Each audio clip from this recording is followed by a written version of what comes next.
field, deep. Chas McCormick has room and puts it away in front of the wall. Rangers making a bid for another dramatic final inning, but Josh Hader had just enough to keep that in the stadium, and the Astros escape with a 4-2 win, and a combined one-hitter between Framber Valdez for 26 outs and Josh Hader with a little skip of the heartbeat for the 27th out.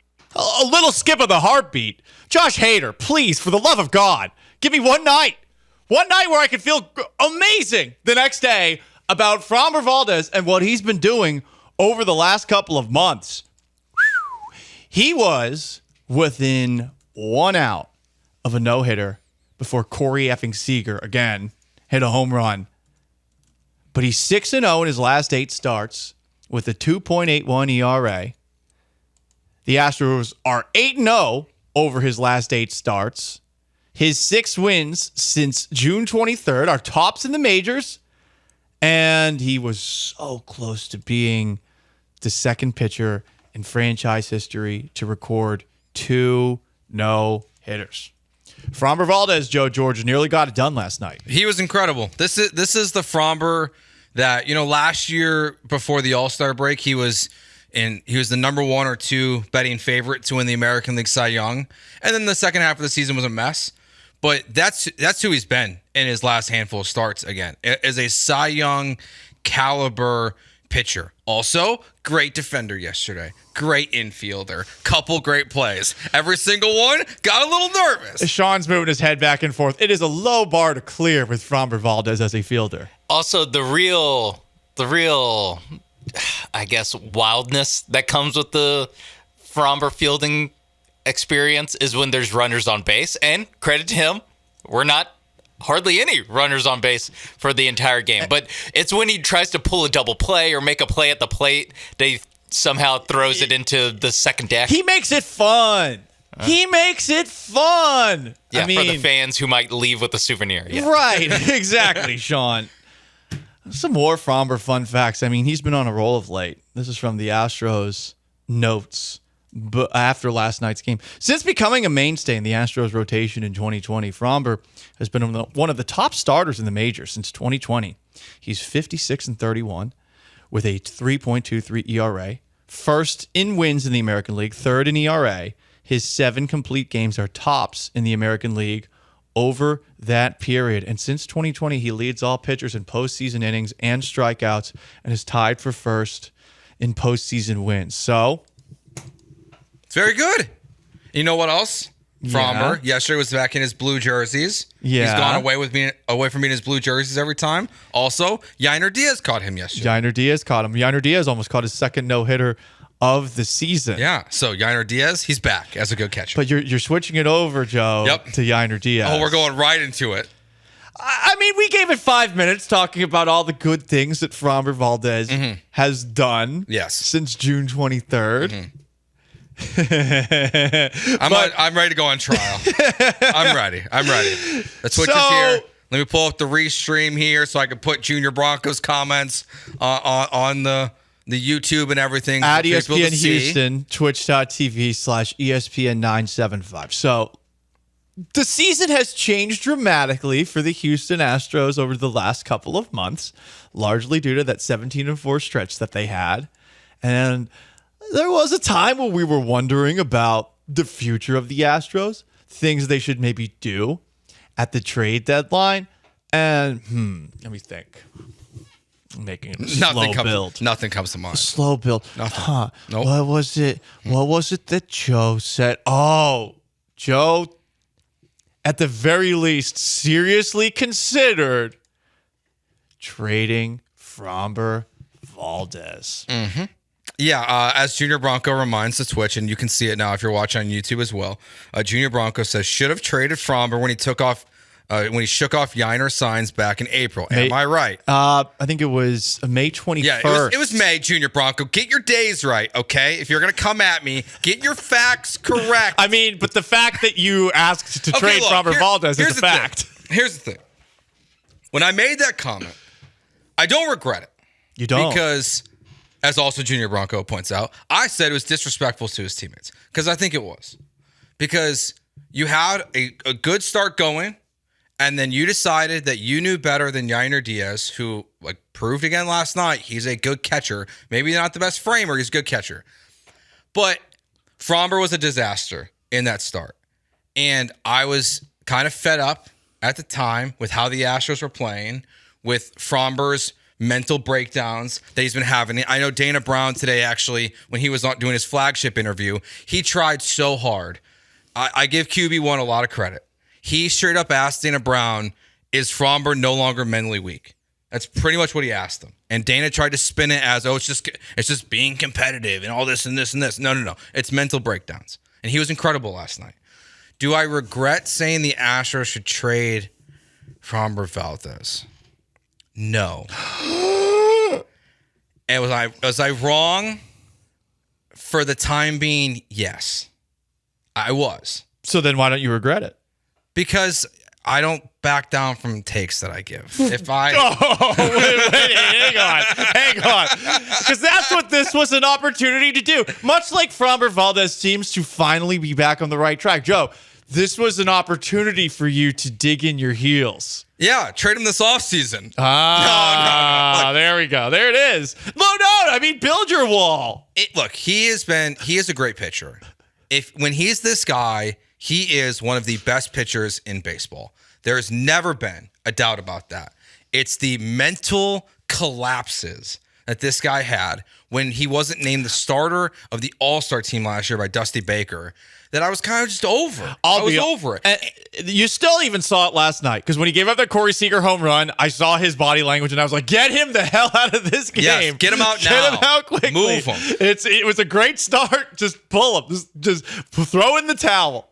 And honestly, if they didn't warm up Josh Hader, like maybe he would have just got through it because I'm sure like he's the kind of guy that I think he sees the guy warming up in the bullpen, even though he's got a high pitch count, he's got a no-hitter going that he can't handle it. I do love Framber Valdez. I do love Framber Valdez. Even though he's mentally weak. He is at times. At times. You know, Not always. Joe, sometimes I'm mentally weak. You want to trade me? No, I love you. You love me? I love working with Paul. You love working with me. Do you love me or do you love working with me? I don't know if we're there yet. See, look, I'm having a mental breakdown right now. I love you, Paul.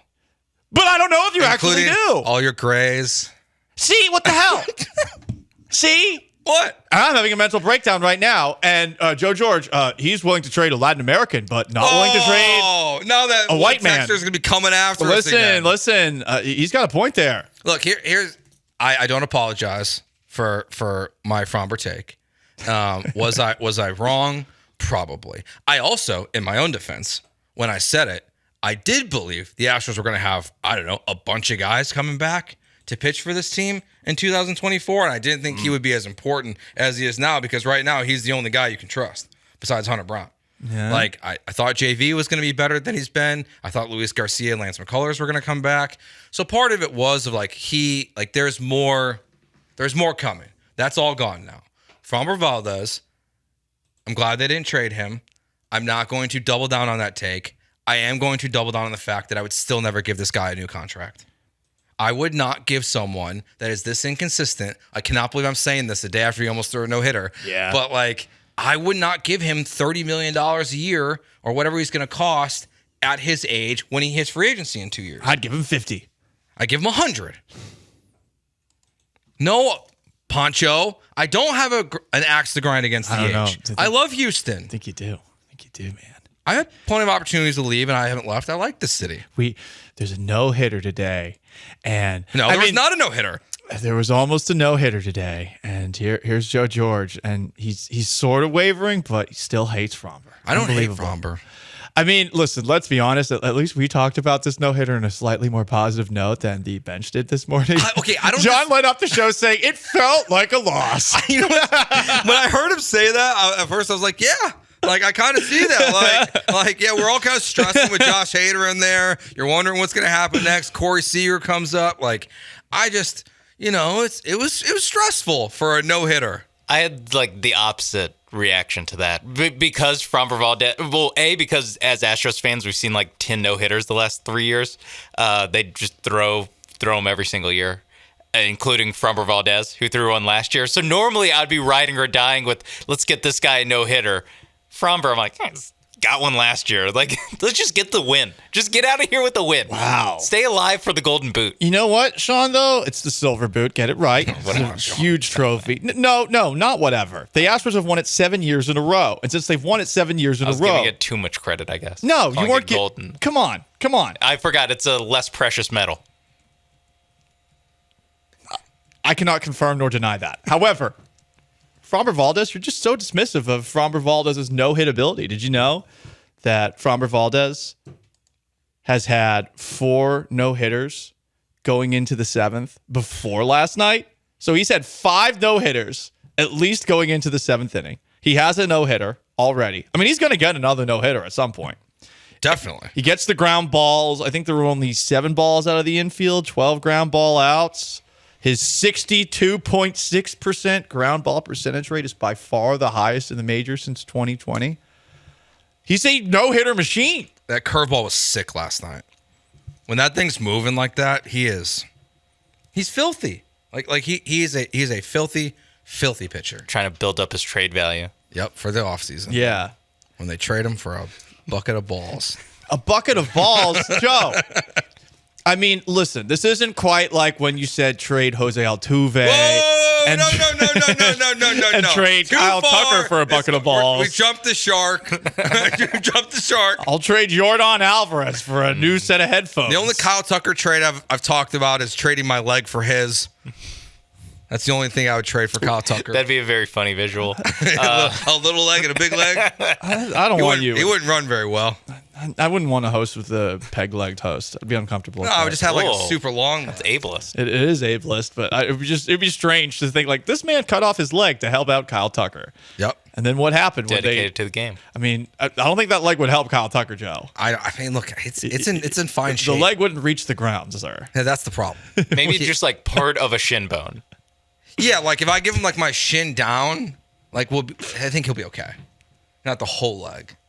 There's not much you could do with Just part of the most bone. of that leg. Yeah, just part of it. Like But you'd have to get rid of that whole leg. Like, just once Kyle, that bone's Kyle, gone, you take what you need. you're okay? you're Long John Silver. I mean, I don't need. I'm not an athlete. I'm not playing flag football every Saturday or. It sounds like a shot fired. No, I just go to the gym and walk. That also sounds like a shot fired because I go to the gym and walk. Oh, you do? You're a walker. Elevated, yeah. Same. Yeah. I can't run on a treadmill. It breaks my knees. Framber Valdez, mentally weak per Joe George, but Paul Gallant, definitely mentally weak. He's okay with that. Double standard. 713-780-3776 to call in, to text in. Should the Astros trade Framber Valdez? No, we're not actually doing that. Framber's been very good of late. And in Joe's defense, earlier this year, there were moments, I think, where the majority of Astros fans were thinking to themselves, we're not giving this guy an extension. Things are going very bad. This farm system is doo-doo. I was going to say, they're also like 10 and 25. Yeah. It was pretty. The times were bad. Okay. When things are bad, you do dumb things. They're bad vibes.